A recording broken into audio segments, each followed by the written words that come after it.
Мақомоти Узбакистон Алишер Қодиров писари 39 солаи Рашид Қодиров собиқ додситони кулли он кишварро таҳти ҷустуҷӯи байналмилалӣ қарор додаанд. Вазорати корҳои дохилии Узбекистон рӯзи 6 март эълон кард, ки Қодирови хурдӣ бар асоси 2 моддаи қонунии ҷиноӣ, тамаҷҷӯӣ ва тақаллуб муттаҳам аст.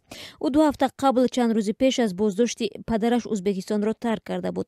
Дар ҳамин ҳол гурӯҳи вижаи додситони кулли Узбекистон дар сохторҳои тиҷоративу соҳибкории Тошканд тафтишу санҷишҳои густурдаеро ба роҳ мондааст, ки ба эҳтимоли ғолиб марбут ба қазияи собиқ додситони кулли он кишвар Рашид Қодиров аст. Аз афроди зарардида аз дасти прокурори пешини генералӣ дар маҷмӯъ дар ҳаҷми $5 миллиард аризаи шикоятӣ ворид шудааст.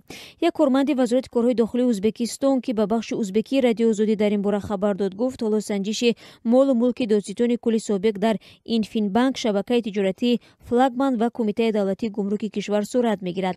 Ин хабарро чанд манбаи дигар ҳам ба радиоозодӣ тасдиқ карданд. Аз рӯи иттилои ин манобеъ дар ҷараёни тафтишот мудири шабакаи тиҷоратии Флагман ва як мақоми баландпояи гумрук боздошт шудааст.